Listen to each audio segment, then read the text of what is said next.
প্রিয় BA six সেমিস্টারের ছাত্রছাত্রীরা এবং যারা ফোর্থ সেমিস্টারে সাপ্লিমেন্টারি এক্সাম দেবে, যাদের হিস্ট্রি জেনারেলে SEC B2 এই পেপারটি রয়েছে, orality and oral culture in India, এই পেপার থেকে আমি আজকে তোমাদের গুরুত্বপূর্ণ লাস্ট মিনিটের সাজেশান নিয়ে আলোচনা করব।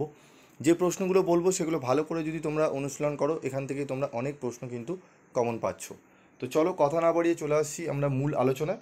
তো দেখো আমাদের গুরুত্বপূর্ণ প্রশ্ন 50 নম্বরের এক হচ্ছে প্রথম প্রশ্ন, বাংলার বিভিন্ন এলাকার স্বাধীনতা সংগ্রামীদের প্রদত্ত সাক্ষাৎকার কিভাবে ভারতের স্বাধীনতা আন্দোলনের ইতিহাস চর্চার রচনায় সহায়ক হয়েছে? এই প্রশ্নটি খুব ভালো করে আমাদের করতে হবে, এটি অত্যন্ত গুরুত্বপূর্ণ প্রশ্ন।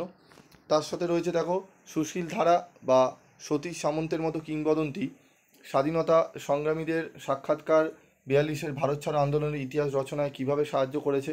এই প্রশ্নটিও গুরুত্বপূর্ণ। এই দুটি প্রশ্ন অত্যন্ত গুরুত্বপূর্ণ, ঠিক আছে, ভালো করে করতে হবে। এবং এর সাথে যে প্রশ্নটি গুরুত্বপূর্ণ, দেশভাগ বা ভারত বিভাজনের ইতিহাস নির্মাণে মৌখিক ইতিহাসের গুরুত্বের ওপর একটি প্রতিবেদন রচনা করো। এই প্রশ্নটি মোস্ট ইম্পর্টেন্ট এবারে। এই তিনটি প্রশ্নের মধ্যে যদি খুব গুরুত্বপূর্ণ হয় সেটি 2 এবং 3 নম্বর প্রশ্ন। এই 2 এবং 3 নম্বর প্রশ্ন যদি করে যাও, একদম আশা করি এখান থেকেই তোমরা 100% একটি 50 নম্বরের কোশ্চেন কমন পেয়ে যাবে, ঠিক আছে। প্রশ্ন দুটো ভালো করে দেখে নাও, এই 2 এবং 3-এর দাগে, ঠিক আছে। এর সাথে যে প্রশ্নগুলো 15 নম্বরের জন্য করবে সেটি নিয়ে আলোচনা করব। তো তার আগে বলি, তোমাদের এই তিনটে প্রশ্নের মধ্যে দুটো প্রশ্ন বললাম। এবার দেখো আমাদের 15 নম্বর প্রশ্নটি দেখে নাও। চলচ্চিত্র থেকে একটি সময়কালের সামাজিক ইতিহাস রচনা করা কি সম্ভব? একটি উদাহরণের সাহায্যে ব্যাখ্যা করো। অত্যন্ত গুরুত্বপূর্ণ এই প্রশ্নটি, ভালো করে তোমাদের করতে হবে। তেভাগা আন্দোলনের মতো ঘটনার ইতিহাস নির্মাণে স্থানীয় মানুষের দেওয়া মৌখিক বিবরণীর গুরুত্ব কতখানি?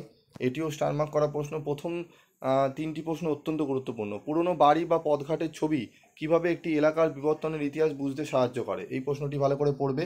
মহিলাদের স্মৃতিকথা কিভাবে তাদের সময় আর জগৎকে তুলে ধরে, ঠিক আছে। তারপর অতি বয়স্ক সাধারণ মানুষের মুখের কথাও কী করে ইতিহাস রচনায় সহায়ক হতে পারে? 1960 বা 70-এর দশকের সিনেমা থেকে কি তখনকার সমাজের ছবি উঠে আসতে পারে? রবীন্দ্রনাথের জীবন স্মৃতি কেমন করে তার সময়ের ইতিহাস তুলে ধরে? মৌখিক সূত্র ব্যবহার করে কোনো পুরনো মেলা অনুষ্ঠানের ছবি পাওয়া যেতে পারে বলে তোমার মনে হয়? ঠিক আছে, যেগুলো স্টার রয়েছে সেগুলো খুব ভালো করে আগে পড়বে। যেখানে দেখো স্টার করা প্রশ্নগুলো রয়েছে।